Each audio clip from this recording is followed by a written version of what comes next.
All right, we'll call this meeting to order for the January 10th meeting for the El Dorado Irrigation District. Roll call, please. Directors Veerkamp, Anzini, Dwyer, and Day present. Director Osborne is absent. General Manager Abercrombie, General Counsel Polson, and Clerk to the Board Sullivan present. Okay. Will everybody rise for the Pledge of Allegiance and a moment of silence for all the people who are impacted by our pandemic? I pledge allegiance to the flag of the United States of America and to the republic for which it stands, one nation, under God, indivisible, with liberty and justice for all.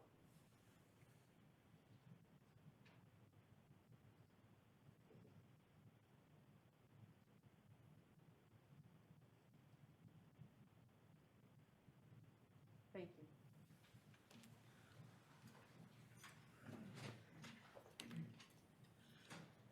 you. Okay, we will move forward for adopting the agenda.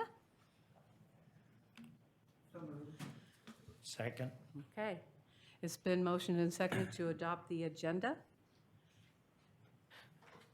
I missed the first and the second.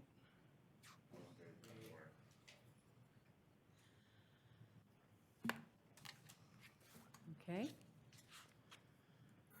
If Public- members of the public would like to address the board at any public comment period during this meeting, please refer to the detailed instructions on page 2 of today's agenda.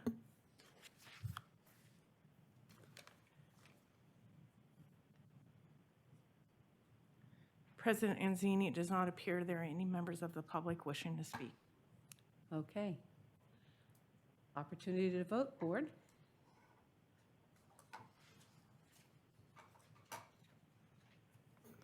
Division 2, 3, 4, and 5, voting aye, motion carries unanimously. Okay. Communications. General Manager? For the employee recognition, this is to the Sly Park folks up there. We received an email from Melissa, a neighbor of Sly Park Recreation, who sent her appreciation in to district staff. She stated, "Thank you so much for all you guys have done around the lake in the past several years. I know that all that logging, clearing, and everything else you guys have done is why the fire did not head to Pollock Pines and threaten our homes. I hope once this is all over, your organization that works so hard to make us fire safe gets the proper recognition." So, very nice. And it's not only Sly Park folks. I know a lot of folks in here, Dan and Brian Deason and a lot of the other guys worked really hard to get grants up there to get the fuel breaks and the logging. So, great job, team. That concludes my recognition portion. Okay. Anything from the clerk? We're going to do our open comment period for items that are not on today's agenda. Okay. All right, brief reports for board members. Any board member?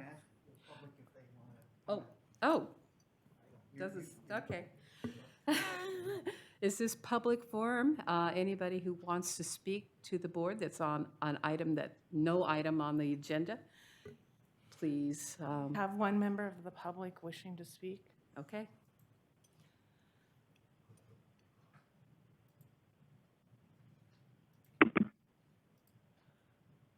Great. Good morning. Can you hear me? Yes. Excellent. Good morning, board members, staff, community. My name is Dane Wadley. I'm the field coordinator on behalf of the California Special Districts Association. I just wanted to come on. I apologize I couldn't be there in person, but just wanted to come on and comment briefly and congratulate the district on receiving an allocation from the state COVID fiscal relief fund.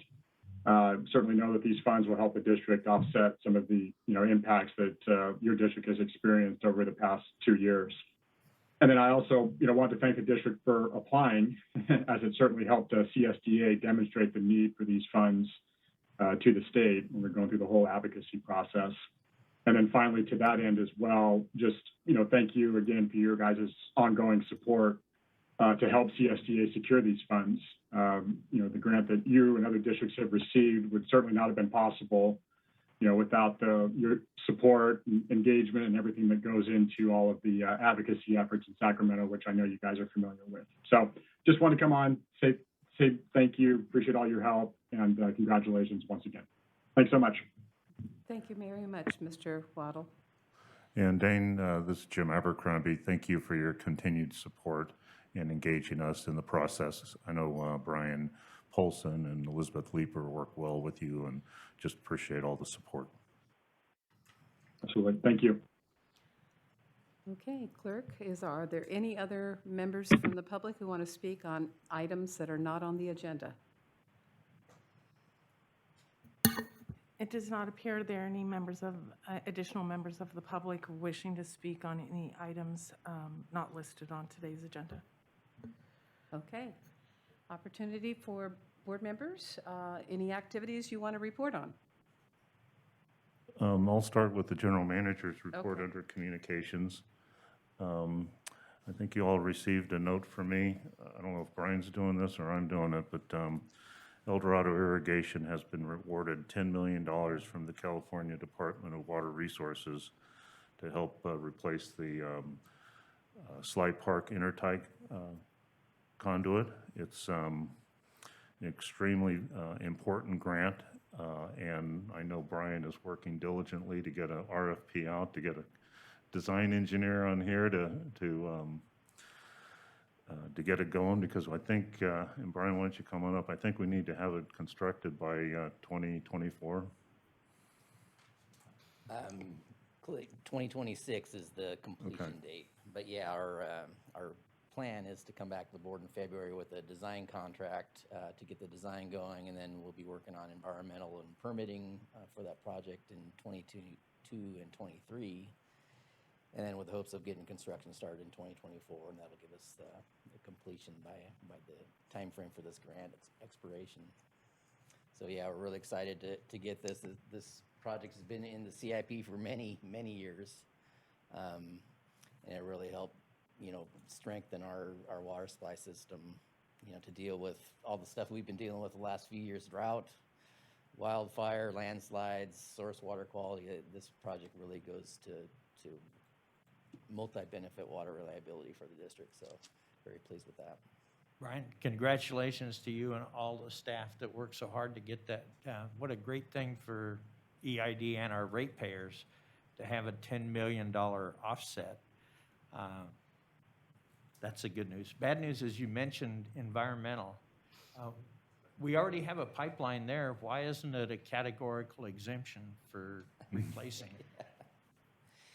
Maybe if it was less than a mile, it's a 3.5 mile pipeline, so there's CEQA guidelines we've got to adhere to, but yeah, it's probably a negative deck, so it's probably not as, Okay, thank you. although I'm speaking out of turn, so Brian Deason's probably just, You'll follow the same, pretty much the same alignment. We have the right of way to do that, so that's really good news. But just recall, I mean, this was installed in 1976, 77 drought on a rush project because we had that severe drought. And being able to replace that to have a really top-notch, very reliable project from that point forward will really benefit our customers from a reliability standpoint. And we'll be able to take off Res A offline and actually do some maintenance on it once in a while. yeah. So, I mean, it's a good project all the way around. And, yeah, Brian and his staff applied for this, and we're very, very fortunate. I don't recall, and I didn't do a lot of research on this, but I don't recall EID ever getting a $10 million grant. I think this is the biggest one we've ever gotten, and I'm just so happy for our ratepayers. Well done. Thank you. And I'd also like to thank Tracy Eaton Bishop, who's in retirement, is helping us with these type of things, as well as Justine Turman, who also helped with the application. Also, thanks to Bob Reed and his staff for helping get a letter of support from a 7-member Kylie that was submitted to UVR, so that helped a lot too. And we're not done with that. We're still looking for grant funds for the Sly Park Intertie. There's a grant opportunity from FEMA, Cal OES for hazard mitigation type of grants. So we think Sly Park Intertie is eligible project for that, so we'll be applying for that in January as well, as long with some flume replacement projects, so hopefully we'll get some more. Santa came to the EID very well, came through. And it really is a lot part of the employees and you applying for these grants, which is so important. Our ratepayers are the ones who are relieved of that burden right now. So thank you very much for your leadership on that. Okay. Oh, and then Dane, I was just going to add in here because Dane stole my thunder. Getting reimbursed for some of the costs we incurred due to the COVID issue. $550,000 isn't anything to sneeze at. $500,000, yes. So it was very much appreciated. We applied for that. The perks of membership for CSDA also that helped us with that. That's great. Okay, Board of Directors? Or, Well, I just had a request for next meeting. Hopefully, the next couple of weeks. I'm curious how the flume projects are going. I know we've had so many storms, so much snow, and, but I mean, if you have an update now, that'd be great, but if certainly maybe by next board meeting with some dry weather, I'd be curious to see how we're doing. Just a quick, go ahead, Brian. it's in the- Yeah, the storms and all the snow definitely had an impact. Sybil Reed, our contractor, hasn't been able to get up there until I believe this week. Maybe they're up there a little bit, kind of walking around and with our staff, kind of seeing what they're up against with the snow. I believe this week they've been plowing the roads, trying to get back into the sites to get access, to get just regular vehicle access. So we're hoping to have that back with us this week and then get started. It looks like we have, a few weeks at least of dry weather for the rest of January. But yeah, as far as the completion date, we're probably looking into like early April, I think, just realistically, assuming there's going to be more weather at some point in February and March. They're doing a field visit on the 13th, so the next board meeting, we can give a much more detailed update. Okay, any other board member? Yes, I was approached by a neighbor who happened to be in Cameron Park on Christmas Day, where there was a significant water leak.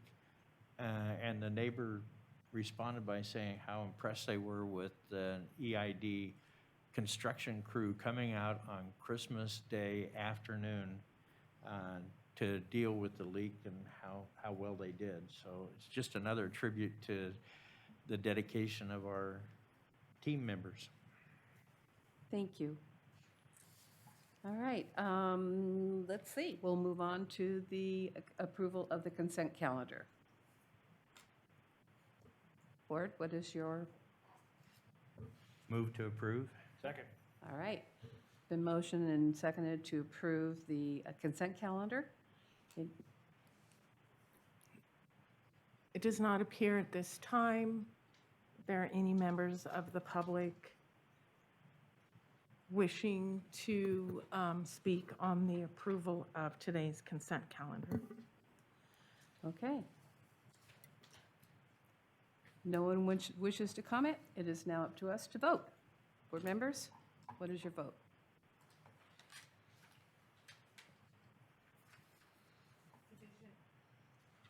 Division 2, 3, 4, and 5 voting aye, motion carries. Okay.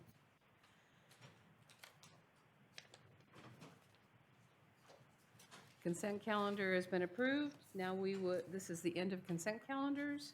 Now we'll move on to information items.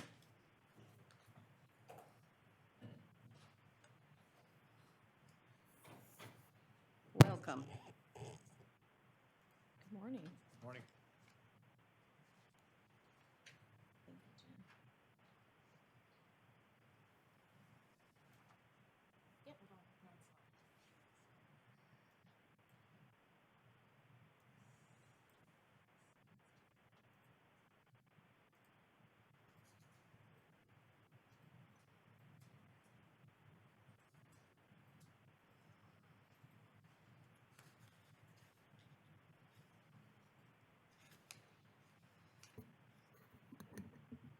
Kevin Johnson, can you come to the boardroom, please? I can't open this all the way and make sure it's good because it's blocked. Do you know what I mean? So I'm going to, and Kevin did it too. Oh, here.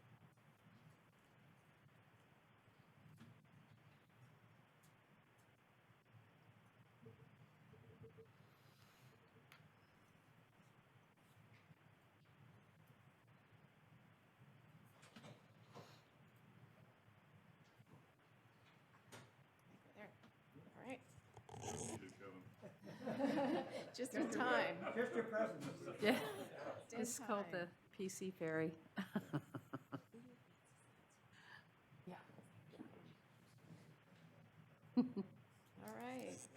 Good morning, President Anzini, members of the board. Elizabeth Dawson, Engineering Manager, here before you today to present a summary of recently completed capital improvement plan projects. We were hoping to bring this presentation before you last August.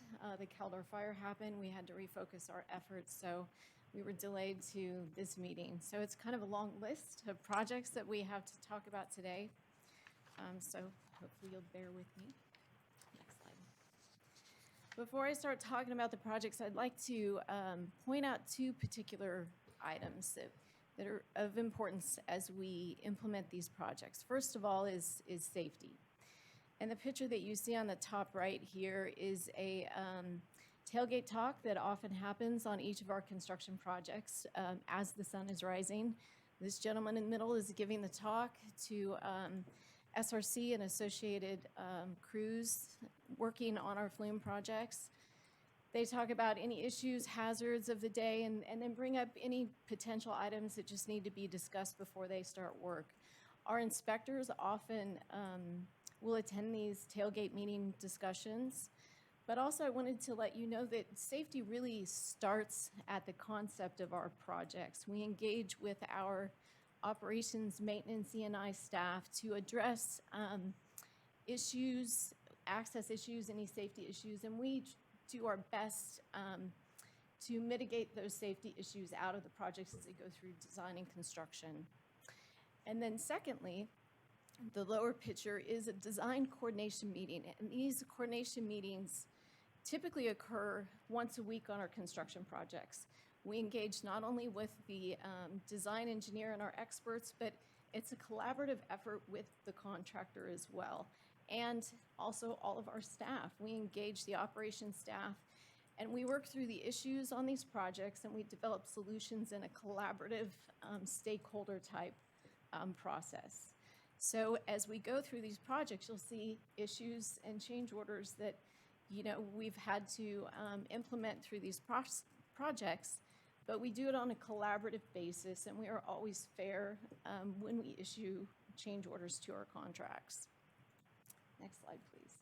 Elizabeth, before you move on, I think it's important to reiterate, and I know we've said it several times, but that emphasis on safety has yielded great dividends for the EID and its ratepayers, cutting our employee disability payments by about $1 million a year. So keep pushing on the safety issue and keep our people safe and our contractors safe, and thank you for the effort. Thank you for that. And so you'll see as we go through these projects, we've improved access to our projects. We've tried to improve access to confined spaces as well, and just communication with our treatment plants. So you'll see that as we go through these projects. Next slide, Jen. This is just a map of the projects that I'm going to discuss today. Next slide. There's 11 projects in total. So the first one, we'll talk about the pressure reducing station on our El Dorado main number 1. We have 14 main pressure zones throughout our distribution system. We have over 240 pressure reducing stations throughout our distribution system. It's a very, very complicated system. And these main pressure reducing stations are critical to the safe operation of our systems. They allow us to operate those pipelines within the specified pressure zones for those pipelines, so the pipelines aren't damaged. So this particular project refurbished pressure reducing station number 5. You can see the picture on the bottom right-hand corner was the original valving from 1960. It wasn't functioning correctly. We used this pressure reducing station to not only drop pressures, but to fill reservoir 3. So it's a critical piece of our infrastructure. Also, the original vault, access vault hatch was so small that we couldn't get a crane, feasibly in there to remove the valves to repair them or replace them. So part of this project increased the vault size so we could get a crane in there to actually do maintenance within the system itself. And then real briefly, I'll talk about the numbers that I have on each of these slides, and I'm not going to go through every single one of them. But the total authorized for construction is the total amount that the board has approved, as well as any funding that Jim approved to take us through the course of construction. So it includes the initial construction contract amount. It includes soft costs for construction engineering services, inspection services, capitalized labor, and contingencies. So that's the whole kit and caboodle. The initial construction contract amount is the amount that the board initially authorized for construction of the project. And then the final construction amount includes any change orders that had been initiated as part of that process through construction. And then you'll see the percent change there, and that's the difference between those two numbers. We typically like to see the percent change around 10%. That's about the industry standard. So next slide, Jen. And I will say, just going back real briefly to the previous one, you don't need to change the slide, Jen, but a lot of these projects that we'll talk about are programmatic elements within the CIP. So we have a programmatic program for pressure reducing station refurbishment within the CIP. I think we have 3.3 million over the next 5 years. So we try to do a lot of the small projects with our in-house crews, and the larger ones we bid out and use contractors to do that construction. So this next project is really to refurbish the brains and the control center of our treatment plant at El Dorado Hills. This project rehabilitated 8 just very old legacy, antiquated PLCs within the treatment plant. Our operations staff, maintenance staff, couldn't even find some spare parts through eBay on some of these old PLCs. We had a plant shutdown that had occurred because of a PLC failure prior to the implementation of this project. So it's really critical that we update these components that run the plants when necessary. We refurbished all the programming and the interface systems that you see here, both locally at the plant and remotely, because we don't staff these plants 24/7. So it's important that we can see the controls just as good remotely as we do locally. And this is critical for our reporting to our regulatory agencies, that the reporting is accurate and reliable. We currently have another project similar to this going on at Res A as well, and then we have a project within the CIP to refurbish the PLCs at Res 1 in the future. So next slide. Again, Elizabeth, it seems to me that we probably have that labeled. We could do a better label on percent change, because that's really projects coming in under budget, or in some cases, over budget. But is there a better label that we could put on that percent change, saying, and I don't know what it is, but to be more descriptive for the general public, saying, we budgeted this project at 600,000, it came in at 552, we were X amount. Contract change, right? Right, it's contract So change. maybe that would be the way to indicate that these were changes in contract price, because, total authorized includes our in-house costs, project management, so on and so on. And then the change is reflecting additional costs or change orders to the contractor. Right. So maybe put that And- phrasing in. But yeah, you're right, it's a little confusing, because when you mentally go through, you see the top line number, and then, okay, And that actually might be something to look at for next year, include our costs. So you have total authorized, what were total costs, including ours, and then also a separate thing indicating contract changes maybe. And I have a summary table at the end that shows the total authorized and the remaining budget amount in the contract. So we could do a percent remaining or percent expended, essentially, of authorized dollars and include that in the next update. Okay. So as the board is probably aware, we have 60 lift stations within our wastewater collection system. We have a lot of lift stations, 29 in our Deer Creek collection basin and 31 in our El Dorado Hills collection basin. We have a program within our CIP to try to refurbish and update about one lift station a year because some of these are fairly old and they just need to have a continuous program to rehabilitate these lift stations. So our current CIP has about $7 million for the next 5 years for lift station refurbishment. So this project included all new mechanical components, all new electrical components, refurbishment of the wet well, and refurbishment of some overflow tanks. We also refurbished the building. I believe we installed a new roof, and we added a new standby generator to this station as well. And then gave the project just a nice kind of uplift with a visual uplift with a new fence around the project site as well. That's a mighty fine looking fence. It is. Yes, it is. Next slide. Thanks, Jen. So wastewater collection system, we own and operate about 700 miles of sewer collection system pipeline. And our talented folks, you know, we CCTV those pipes, we flush those pipes, we do root abatement procedures throughout those pipes. It's extensive and it's expensive to dig up these pipes and replace them with new pipe. And so this particular project is an in situ type refurbishment of pipes that have cracked or have offset joints. And so they're not to the point of digging up and replacing, but there's some deterioration that we would like to fix and essentially extend the useful life of those pipes.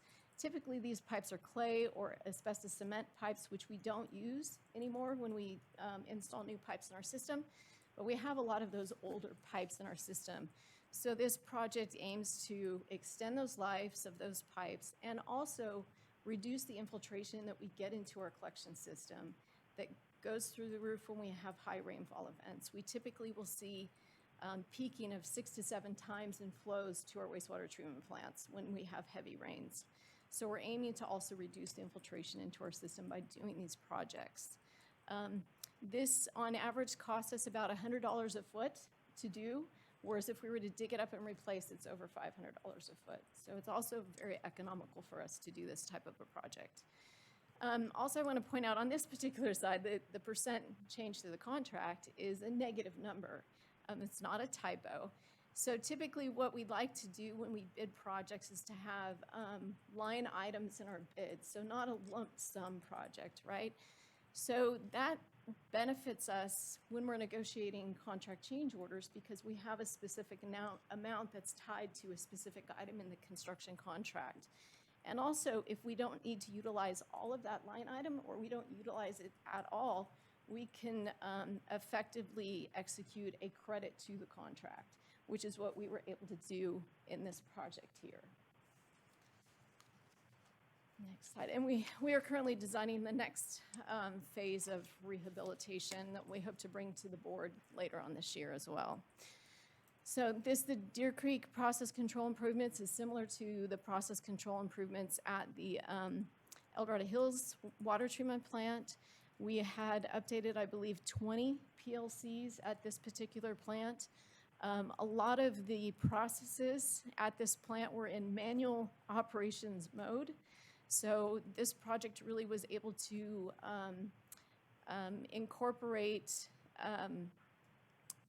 automation, throughout the operation of that plant. And in particular, at this plant, we're required to discharge a specific amount each day to Deer Creek per our state water permit. That process had been done manually for years, and this project was actually able to incorporate that as an automation now. So it really improved the efficiencies throughout the plant by doing this project. And our CIP has a similar project for El Dorado Hills wastewater treatment plant to be done in a couple of years. Next slide, Jen. So this project, if you recall, we came before the board with a picture of our spiralite pipe that was going to the El Dorado lift station. It's a 36-inch pipe that carries all the influent flow to this particular lift station. It's the main lift station on the Deer Creek collection system, and the lift station pumps all of the wastewater through the Motherload force main to our Deer Creek plant. The spiralite pipe had deformed, and it was very concerning to us that it could fail because it's a critical piece of our infrastructure. So we designed a project to replace about 500 feet of that pipe and install some new manholes, and then also install discharge piping and a flow meter.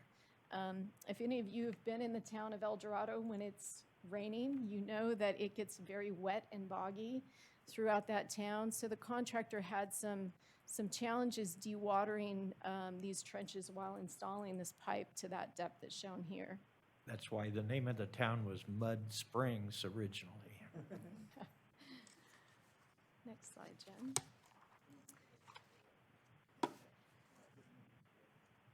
So now I'll switch and talk about our Ferc and hydro projects. As the board is aware, our Ferc license had a long list of capital improvement projects associated with the Ferc license. We often refer to those as the 4E conditions within the Ferc license. I'm happy to report this isn't the last one, but it's the second to the last project. We only have one more project to go, and then we're complete with all of those capital projects that were required as part of the Ferc license. So getting these campgrounds done was a big milestone for us. They'd been on our CIP for a number of years. So this project refurbished all of the water distribution system within the campgrounds, replaced all of the restrooms, widened the spurs, had some accessibility requirements that were completed, and then did extensive paving. They really look great. So if you're in the area, I just recommend that you stop by and check them out. Yeah, full of snow right now. Remind me when's our next FERC review? So it's like 10 years or? It's a 40-year license. 2046 is the expiration Oh, I'm date not I'm going to worry hearing. about it then. Next slide, Jen. So Pacific Tunnel Rehabilitation. So the district has 6 tunnels within our system. We have 4 that are on the Project 184 system, and then we have 2 that feed Jenkinson Lake. The Pacific Tunnel is on that Project 184 system. This tunnel is just less than 200 feet in length. It had both the inlet and outlet portals were failing. The invert was in poor condition, as well as the sidewalls of the tunnel. So this project really went through, refurbished those portals. You can see the new picture down there below that shows the date of 1922 on it, when it was initially constructed, and installed over 1,200 soil nails. You can see the picture with the gentleman in it. Those are soil nails above their heads, and they're drilling a soil nail currently. And then placed shotcrete throughout the tunnel. So really a successful project.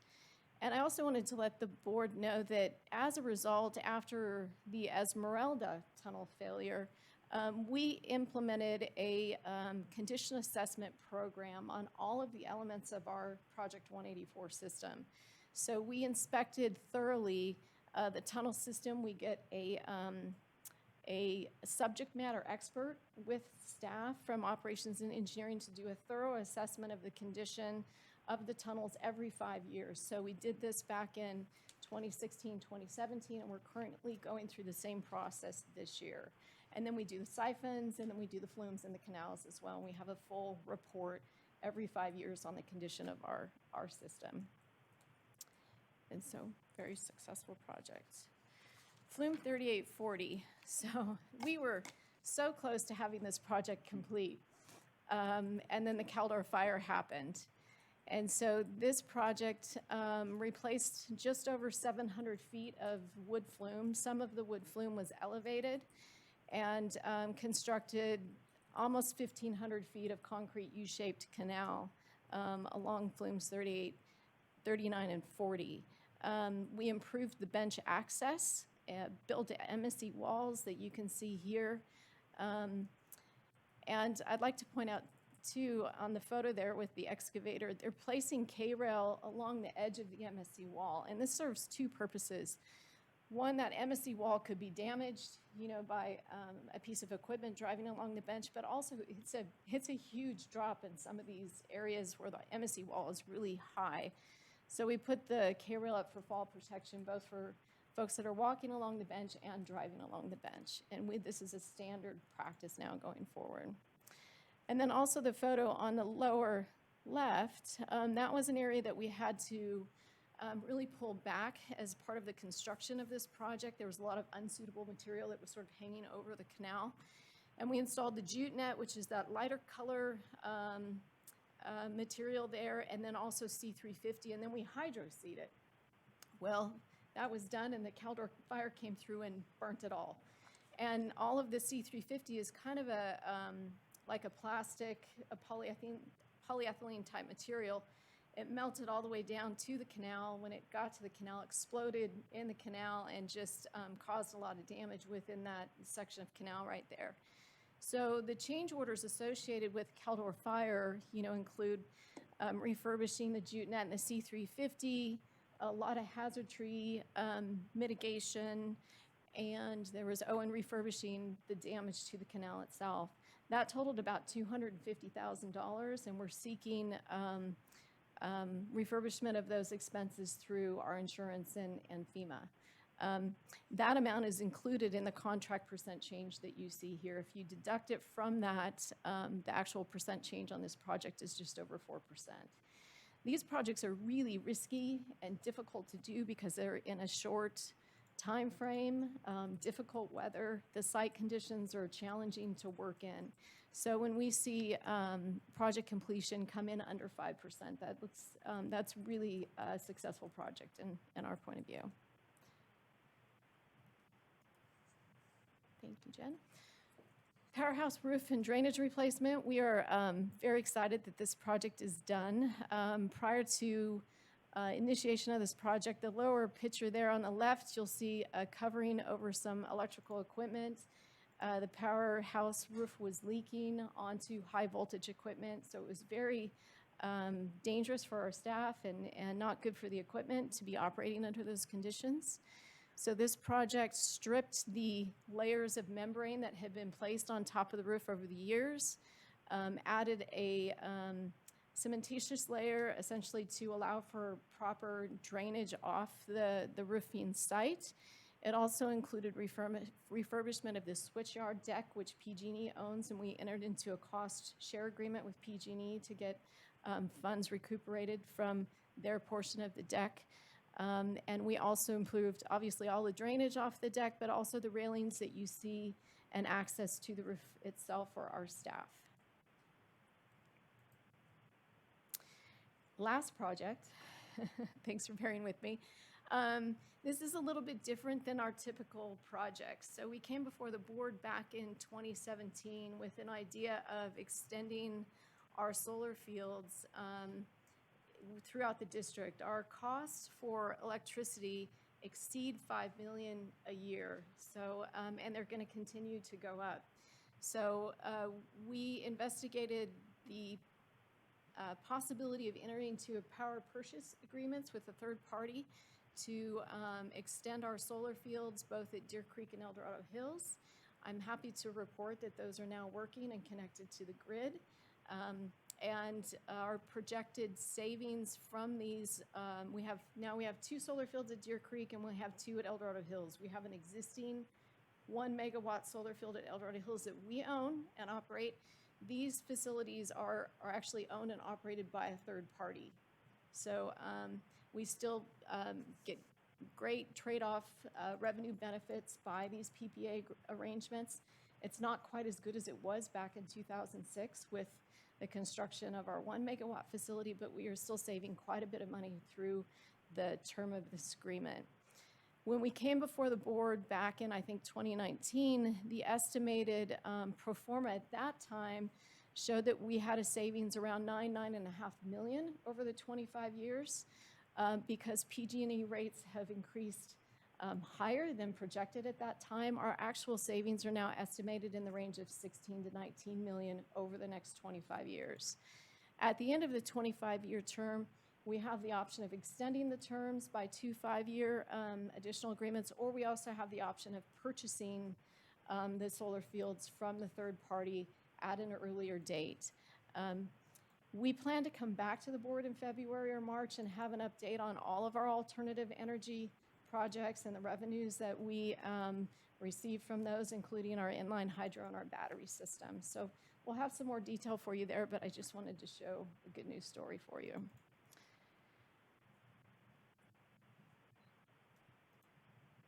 Thank you, Jen. And so this is just a summary slide of all of the projects that we just discussed. And so the first column here on the far left is the total authorized for construction. So all the monies that the board and the general manager authorized for each one of those projects for construction. That totals just around $26.4 million for those 11 projects. And then you'll see a column that says remaining balance. Those are the remaining funds left over in the project. There might be some minor charges, just staff time to close those projects out, but essentially that's the remaining funds in those projects. And then those funds will be transferred back to the funding source where they came from. So either FCCs or rates that were used to fund the projects initially. And then we have a column that says that the construction contract award amount, that's the initial amount, and then the final contract amount column there, and the difference between those two columns is 7.3%. So again, we like to see that on average around 10%. That varies depending upon the risk of the projects that we're doing, but that's what we aim for, and that's typically the contingency amount that we ask you to authorize when we initiate these projects. The last thing I'd like to note is, you know, the successful project completion of these projects is really a massive collaboration by a lot of staff here at the district. We can't get these projects done without input from especially our operations staff, our maintenance staff, our E&I folks, and then also the support staff here in the main office with, you know, finance, environmental compliance, and contracts. We all work so well together to have these projects successfully completed and done. And it's really important to approach these projects on a partnership basis. So, next slide. So lastly, this is just a preview of some of the projects we'll be reporting to you next go around. We'll aim to do these updates on a biannually basis, so hopefully I'll see you in about 6 months with the next update. I'm happy to report that the main ditch, everything except for paving, should be done by the end of this month on that project, and when that happens, we'll put out a release to the public to let them know that the construction is complete, and we'll come back when we have better temperatures for paving, and then we'll be done with that project. So that's really good news for us. Elizabeth, quick question on the main ditch, because with all this, the heavy rains that we've gotten, you know, and we're abandoning it, were there any issues, the upper or the lower, as far as flooding or drainage or any of that sort of stuff? You know, that's an interesting question. So when we had that storm with the massive rainfall, that was definitely a concern, and we reached out to, we have a construction manager that's assisting us with this project, and we had them go out and look at the project just to make sure we weren't having any issues. I believe it was 2017 when we had some issues with some flows, but I think it was so dry that the ground just absorbed that rainfall, and we didn't have any issues with conveyance in the ditch.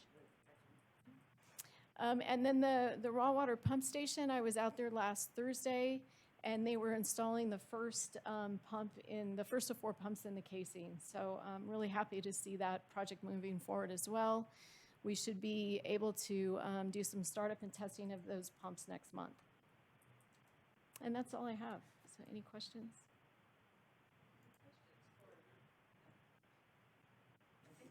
Thank you. so much. I thought it was very informative, and I'm pretty sure we're going to put it up on the web, right? That's great. Thank you very much. All right. Action items. We'll just call for a quick public comment on action item, information item number 8.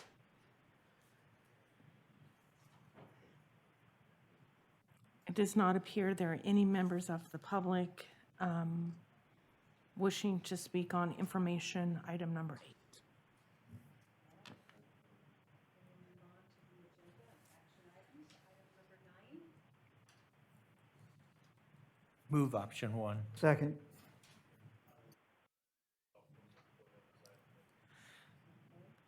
The option 1 moved by Director Dwyer, seconded by Director Day, and Director Veerkamp will be recusing himself from vote on this item.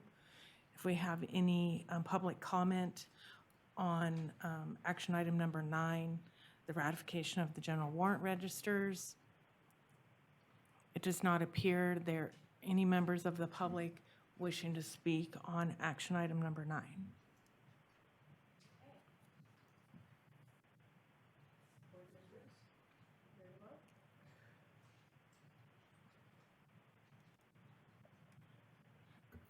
Division 2, 4, and 5, voting aye, motion carries. On to item number 10 regarding the fleet. Come forward and say who you are.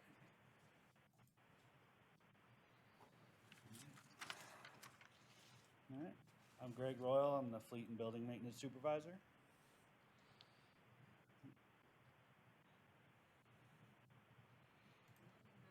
Thank you.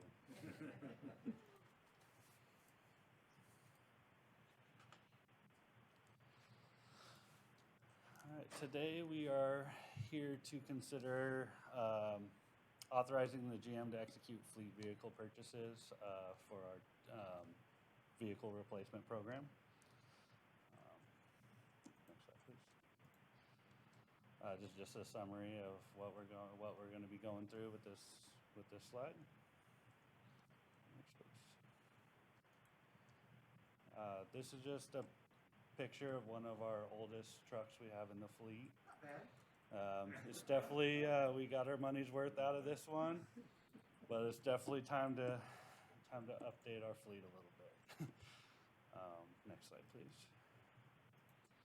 I put this one in there. This is kind of basically one of the trucks we're looking to replace. We have 4 sister trucks as it is now, and with what we're going through right now with the industry, trying to get trucks ordered and the lead times on trucks, we're looking to get 6 of the same exact truck, kind of push them forward into the 2023 cycle.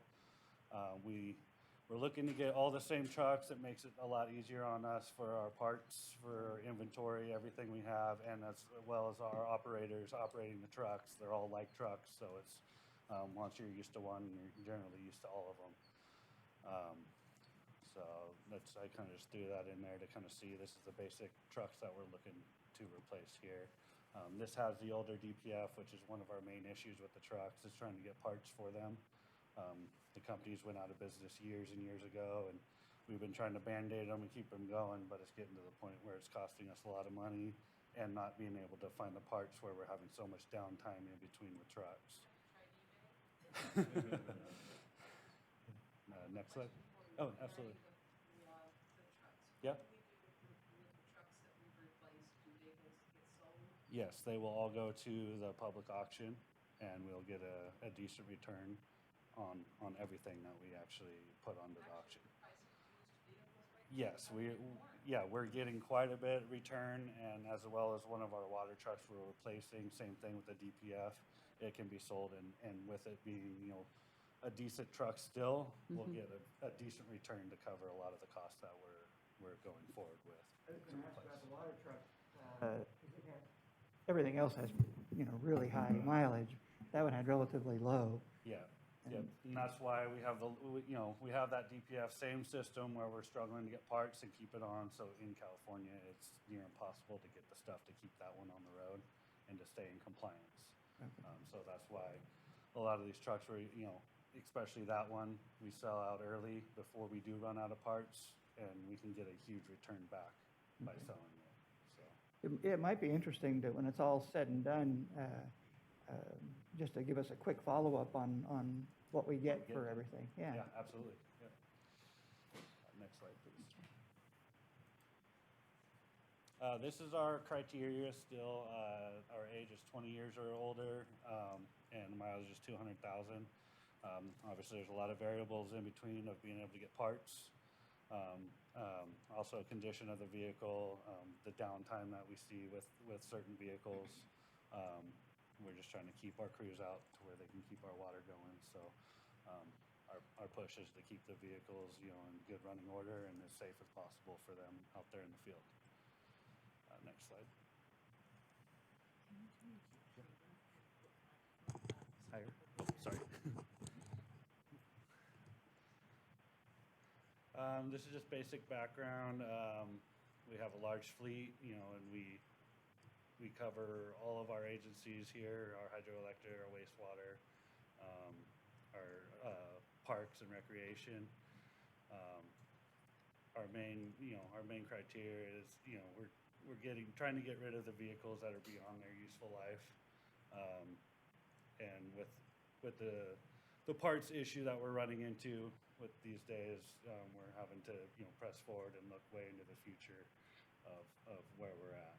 And I did want to push back on, with the trucks, which we have coming up. We're pushing for 6, which another big benefit is we're locking in prices early. Because as of right now, every time I look at a truck, it seems the price goes up.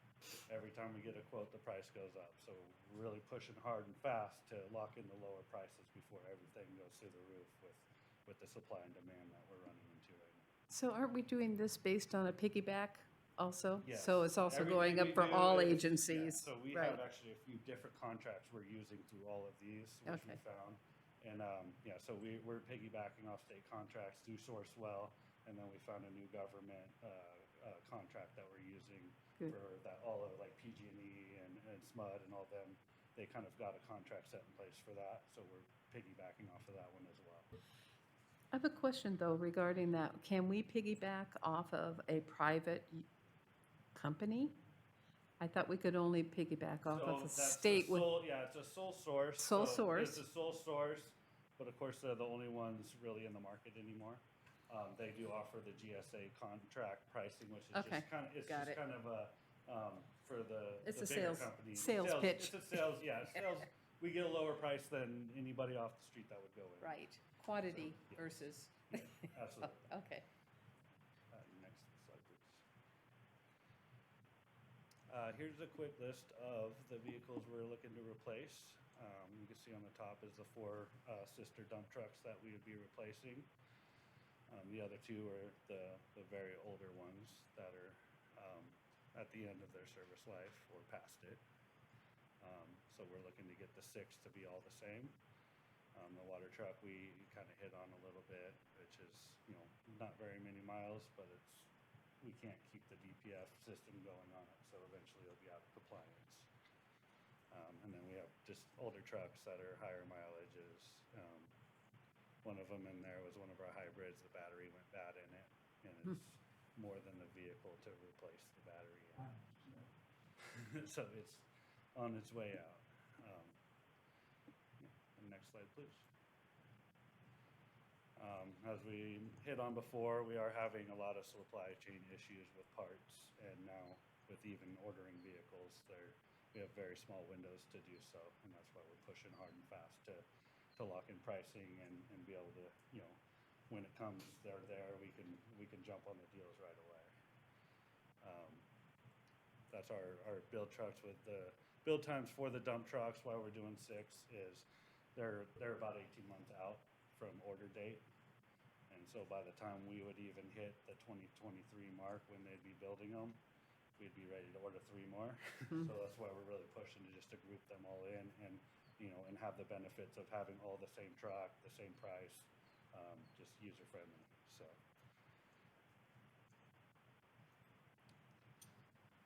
these are our contracts here. These are the different ones we're doing with the Sourcewell contract. So we are doing 2 valve exercising trucks. We have our 6 dump trucks, and then our 1 water truck, which is all on the Sourcewell contract itself. This is through our state contract, so this is our 4 vehicles that we're looking to purchase. So we have, the 4 utility vehicles, our F-150s, and our 2 Ford Rangers. A lot of these we're pushing, we'll get the new vehicles into the high mileage part of our district, our meter services, and then we'll funnel a lot of the other vehicles through the district into, lower operating people and get, newer trucks pushed up to Sly Park finally to get all the really old trucks out of there. So with getting these in, we're actually distributing out and servicing a lot more of the district than just the few that we have here. Next slide, please. So this is the one that I was talking about with the general services. This is our Tucker Snowcat that we're looking to buy. We did get a 2.5% discount on it through the GSA contract. So yeah, next slide. This is just language from our, contracts that we try to use to save the district money. This is everything we piggyback is off of this contract here, which they do all the work for us. So we know we're getting the right price with going with these contracts. Next slide, please. This is another, just the wordage for our Sourcewell contract. We depend on this heavily. We still obviously look outside of the contracts to make sure we are actually getting the right prices. Because sometimes you can, sometimes you can't. But this has been a very good tool for us to verify that we are getting the best price for the equipment we're ordering. Next slide. Sorry. Yep. No problem. Here's some more wordage. This is of the GSA contract that we're using for the Tucker Snowcat. We called around trying to make sure there was no other vendors that could offer the same product, which they're kind of the only one left in the game, unfortunately. With this, they also offered us the GSA contract, which works out pretty well because then we get the discount on it as well. Good. Next, please.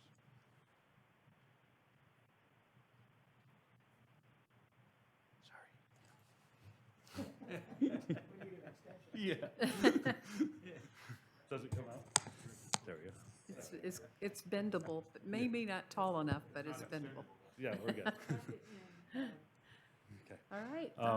Yeah, we're looking for authorized procurement of fleet vehicles and equipment through Sourcewell State and California Department of General Services and U.S. General Services Administration, including 6 dump trucks in the not-to-exceed amount of $815,586, 1 water truck in the not-to-exceed amount of $220,000, and 14 fleet vehicles in the not-to-exceed amount of $585,373, 1 snowcat in the not-to-exceed amount of $195,466, and 2 valve exercising trucks in the not-to-exceed amount of $354,000, and authorized total funding of $2,192,877 for the 2022 vehicle replacement program, project number 22003.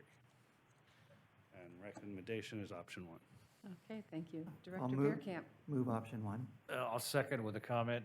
Many of the large construction vehicles are way out of CARB compliance. We obviously require our vendors to have CARB compliance, so does DMV now. So I think we better get up to the plate as well. So great presentation, and looks like you've done everything necessary to save as much money as we can on expensive equipment. Okay, it's been moved and seconded. At this point, we want to hear from the public. Public comment? At this time, it does not appear there are any members of the public wishing to speak on action item number 10? Okay. At this moment, go ahead and vote, board. Division 2, 3, 4, and 5, voting aye, motion carries. All right. Thank you. Thank you very much. Do bring back when everything's sold and done, I know it'll be a while. Next year, huh? Now that I think about it, it might be next year, right? Yeah. So, okay, Yeah, maybe a while. yeah, We don't want to turn it in until we know we got something. right, All right. exactly. So we're going to move on to item number 11, engineering.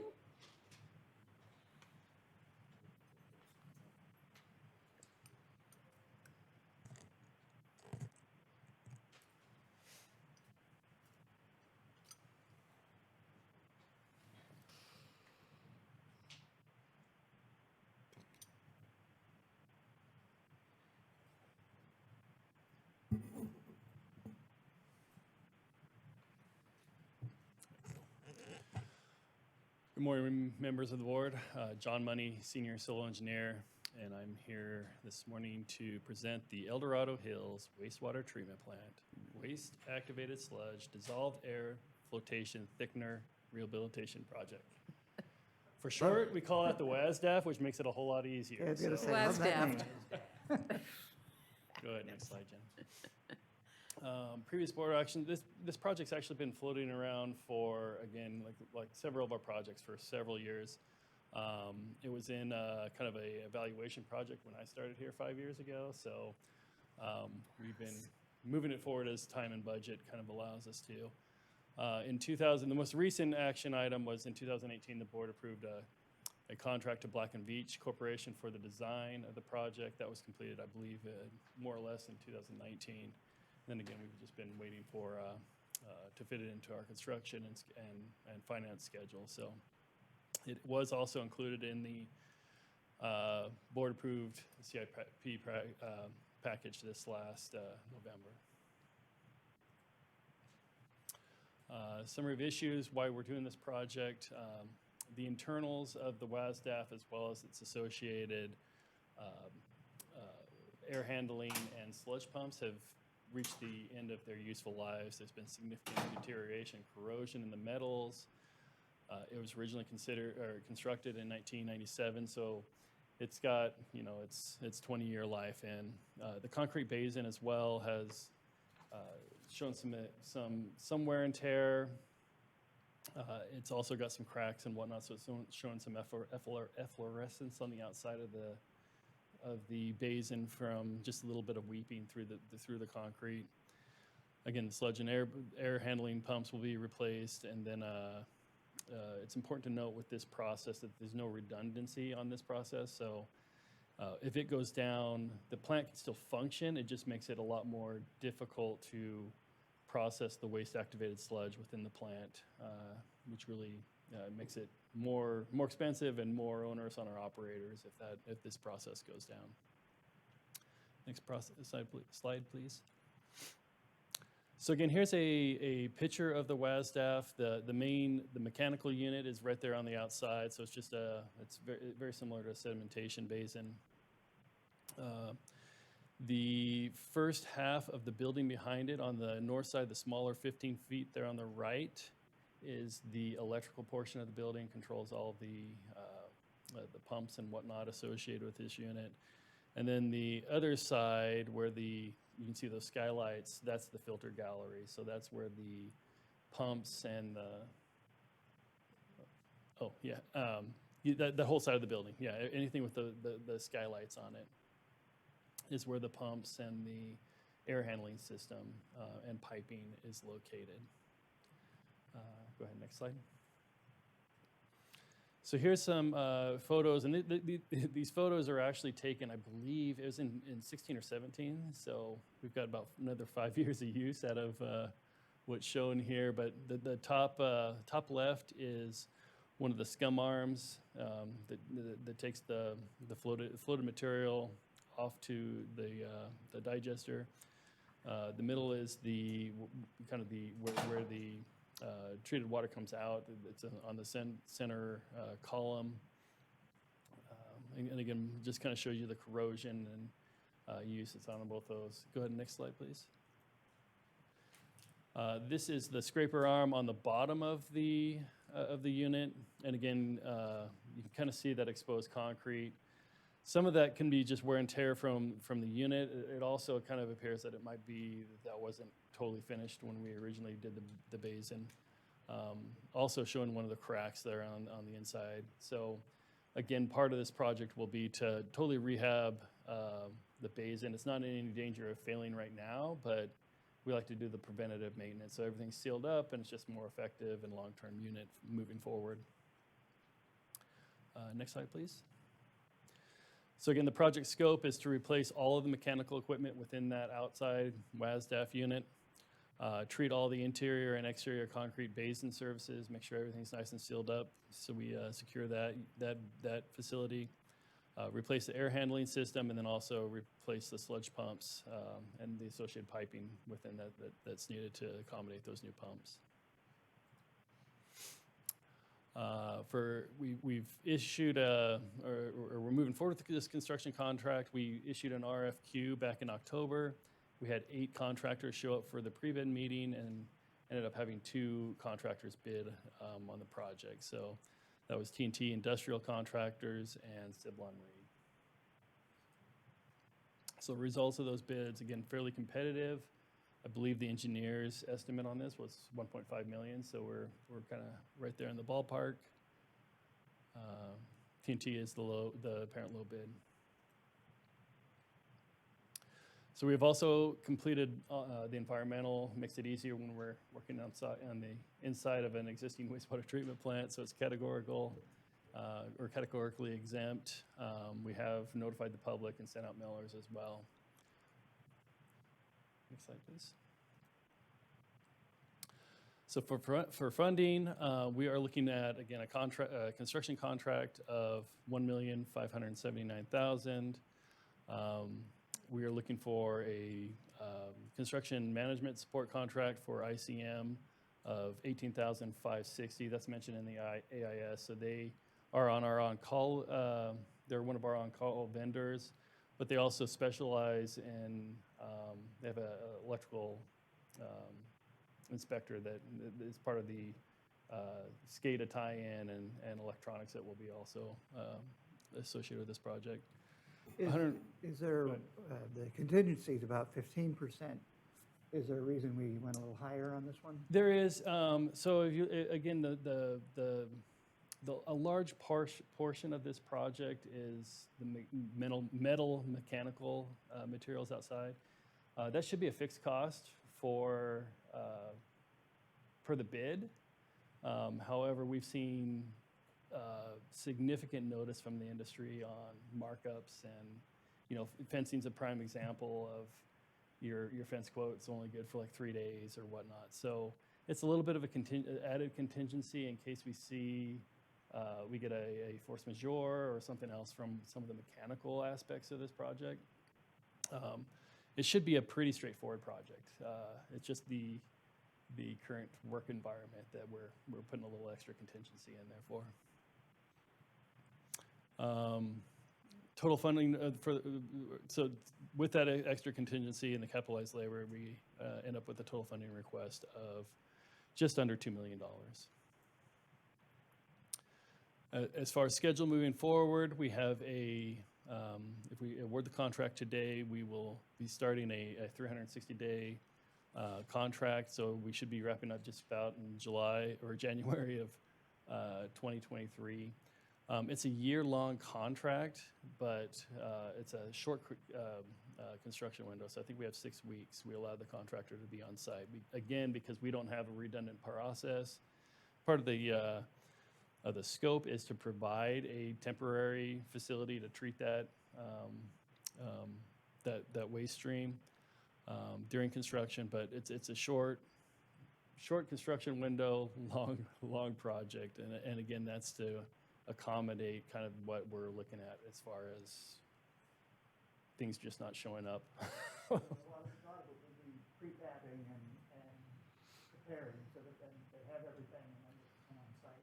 Well, yeah. So they've got to, so the way the contract is written is they have to secure all the materials, have that available before we're going to let them mobilize on site. So it's not really, they won't be on site at all until we're really ready to go and go through the construction process.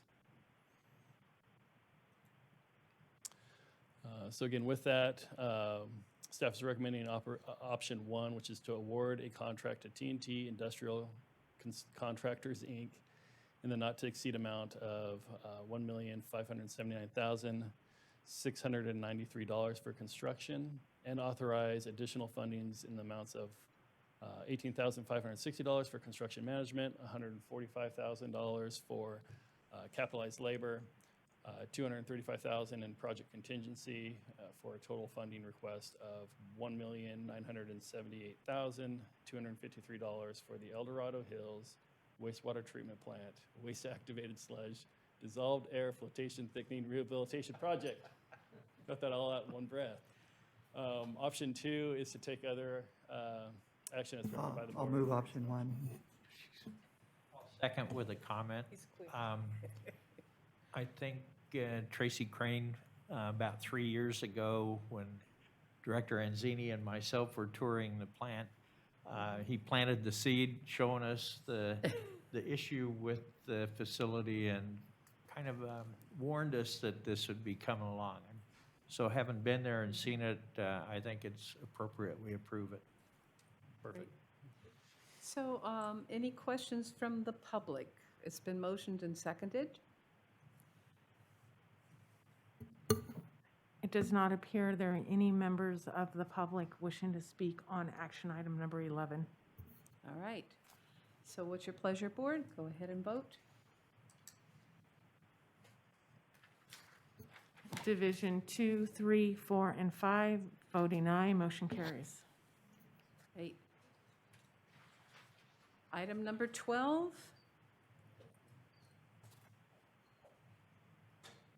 The Motherload Force Main Phase 3 Replacement Project.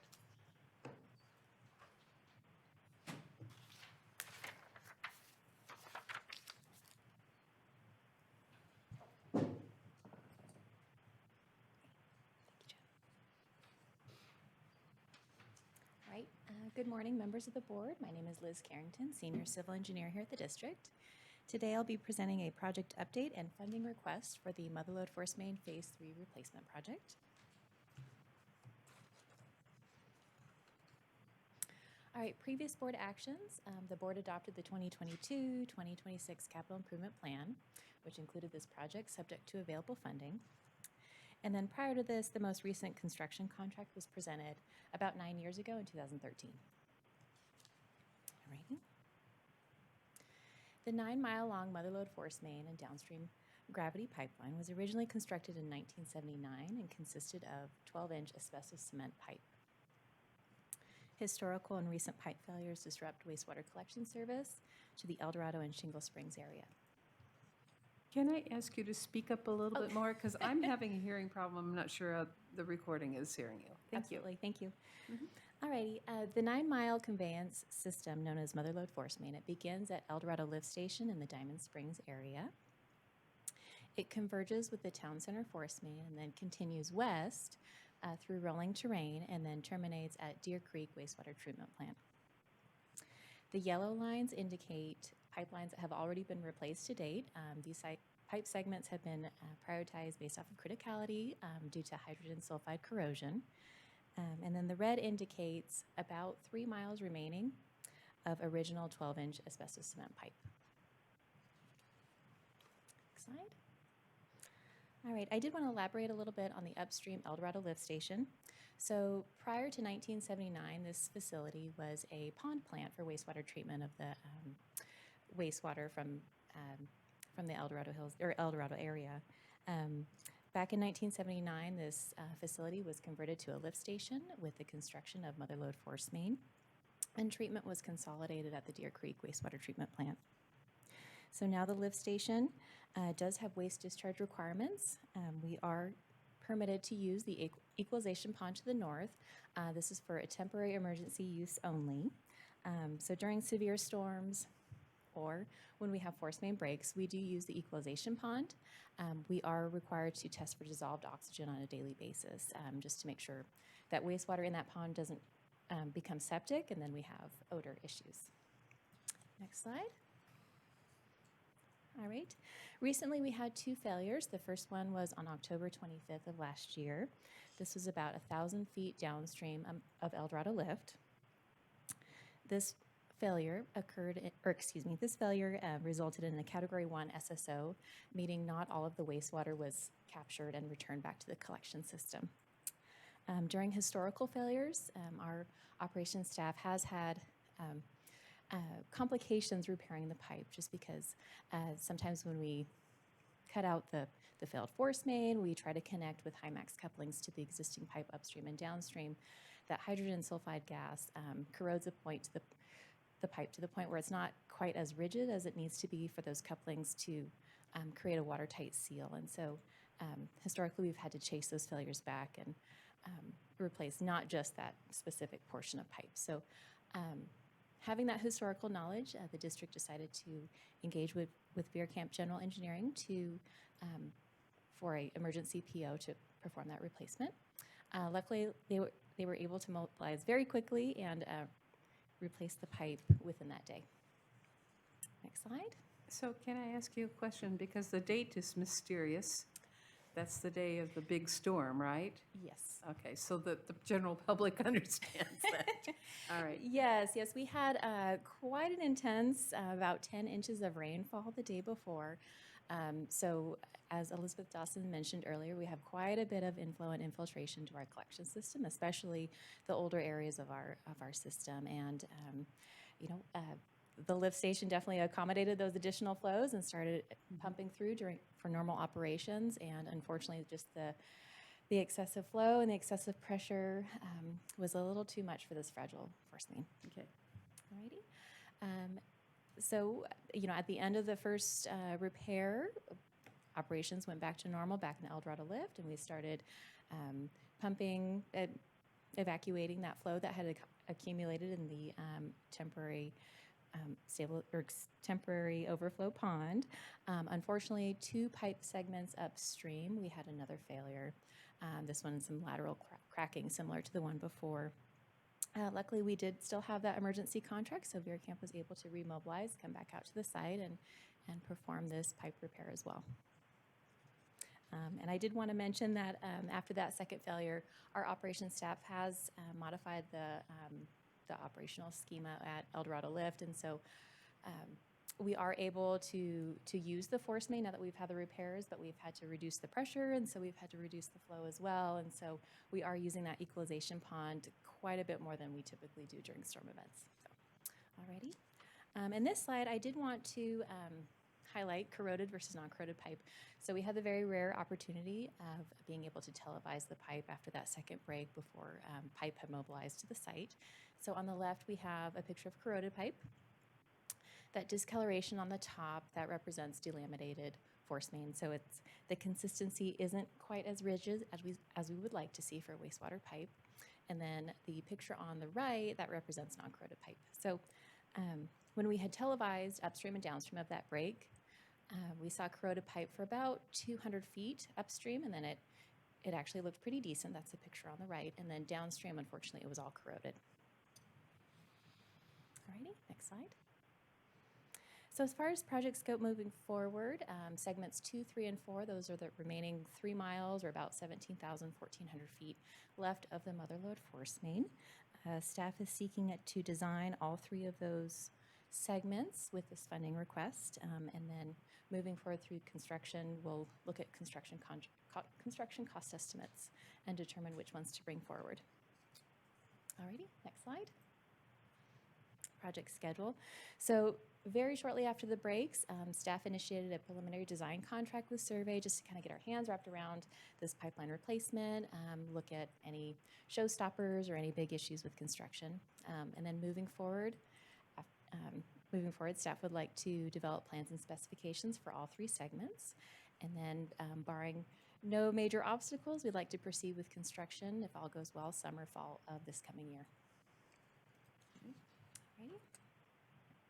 And I did want to speak to construction costs for a bit, just so we know what we're getting into. So segments 2, 3, and 4 represent about 17,400 feet of force main pipe. Under normal plan conditions, that very high-level cost estimates is about $500 per foot, so that's about $9.1 million.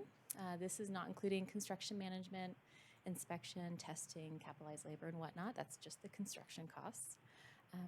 I did want to note that during our emergency replacement, it is about double per foot. So I definitely like to move forward with this planned construction if we can.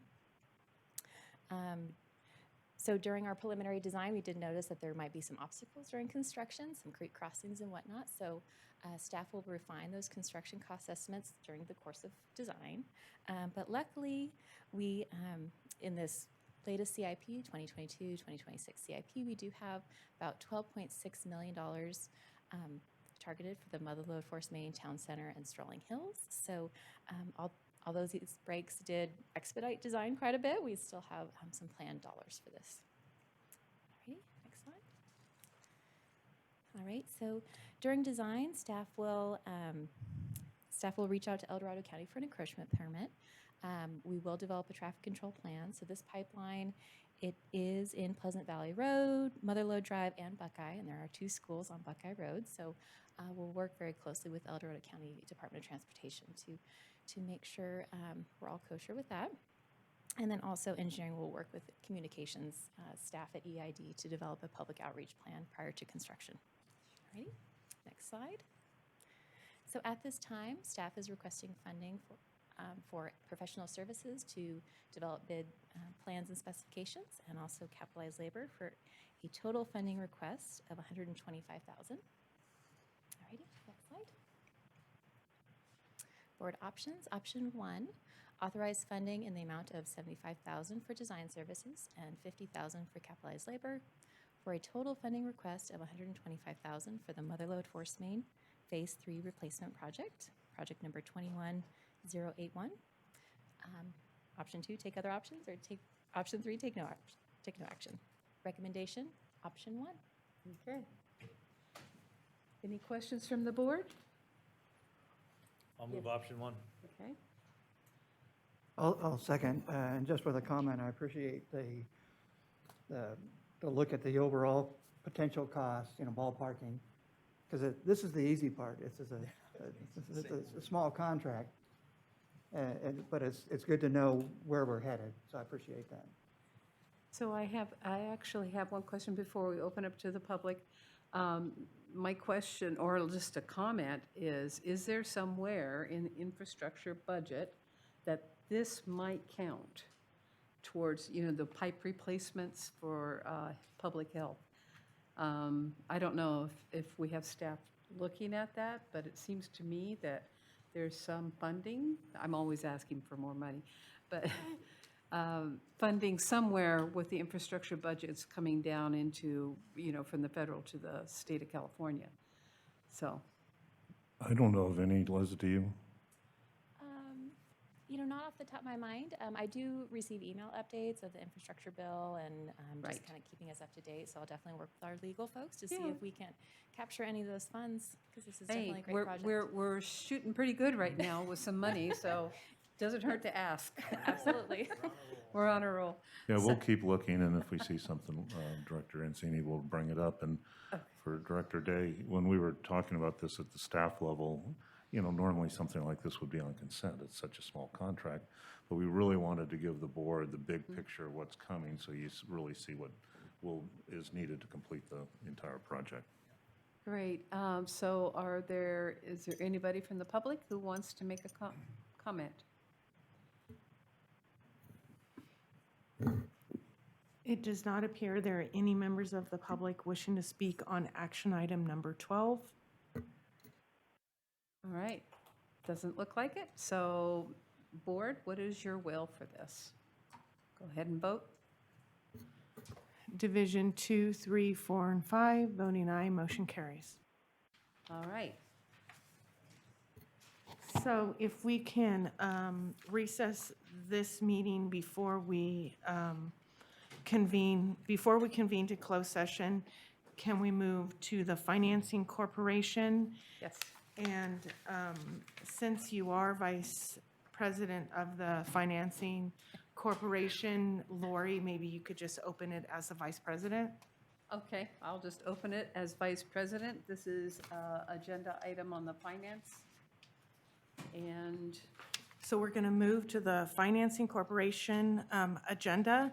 And if you could call the meeting to order, and I will do roll call. okay, we'll call the meeting to order.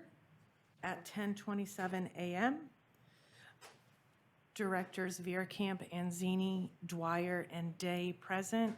Director Osborne absent. We have Mark Price, Chief Financial Officer, Jim Abercrombie, Secretary, myself, Board Clerk present. Okay, so this is, we need a motion to adopt the agenda. Move to adopt the agenda. Second. Okay. Any public comment? Any public comment on the adoption of the agenda for the Financing Corporation? Vice President Zini does not appear. Are there any members of the public wishing to speak on the adoption of the agenda? All right, then we'll move to new business. We need to vote, I believe. Oh, we hear nominations? We're going to vote on the adoption of the agenda. Right. Division 2, 3, 4, and 5, voting aye, motion carries. All right. This will open up the public comment period for New business. anything not on today's agenda for the Financing Corporation. Correct. Is there any public comment? And just for the record, if members of the public would like to address the board at any public comment period during this meeting, please refer to the instructions on page 2 of today's agenda. It does not appear there are any members of the public wishing to speak during the public comment period. All right. What? Oh, I'll do that at the end. Go ahead. All right, so we'll move on to new business. This is an opportunity for nominations to elect a president and a vice president, secretary and chief financial officer. I would like to nominate Director Anzini as president, Director Veerkamp as vice president, and General Manager Abercrombie as secretary, General Counsel Polson as counsel, and Mark Price as our chief financial officer will be our, what's that, would that still be his title, I guess, the same? So that's my nomination. Okay? I'll second.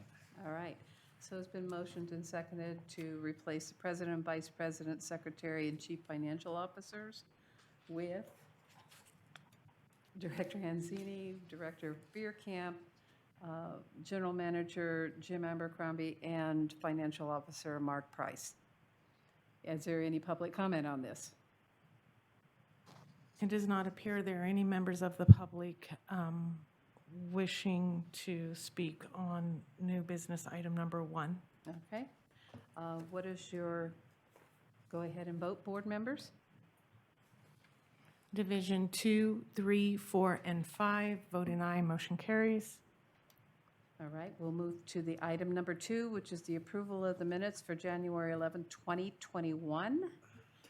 I'll move option 1. Okay, Second. any public comment on this? It does not appear there are any members of the public wishing to speak on new business item number 2. So go ahead and vote, board members, on item number 2. Division 2, 3, 4, and 5, voting aye, motion carries. Excuse me, before we adjourn the meeting, I would just like to say, to comply with the Brown Act, board members are not receiving additional compensation for this meeting, for the meeting of the Financing Corporation. You can, would you like to Okay. adjourn the meeting Would like to, at 10:31 a.m.? yes. So if we could ask council the information to convene into, we'll move back to the regular board meeting. General counsel will give us an estimate on time to convene into closed session item A listed on today's agenda. Yes, thanks very much, President Anzini and Board Clerk Sullivan. We will be meeting in closed session today to discuss the item agendized as closed session A. I anticipate the board's consideration of that item will require at least 20 minutes. Okay. So we will, It's 10:30, so you don't imagine that we will return Until- before 10:50, or would you like to make it 11 a.m.? let's make it 11 a.m. So this meeting, for the purpose of Zoom, this meeting will be shut down, and we will reopen once the board reconvenes. It could be later than 11 a.m., but it will not be prior to 11 a.m. Thank you. And we'll have our attorney explain. President Anzini, to report out of closed session, the board met and conferred on agenda item closed session A and provided direction to its labor negotiators, but took no other reportable action, and that concludes my report. Okay. Any other business that, directions to the general manager? We don't have any review of assignments today. We have a couple direction to staff, and I just want to call your attention to the tentatively scheduled items for future meetings. However, I wanted to call out something specifically. We are going to have a board resolution for the upper main ditch for Conserve Water. I inadvertently said that was going to be action, but it will be on the consent calendar. Okay. If there is no other business, we will conclude this meeting, and it is adjourned. 11:08. Yes.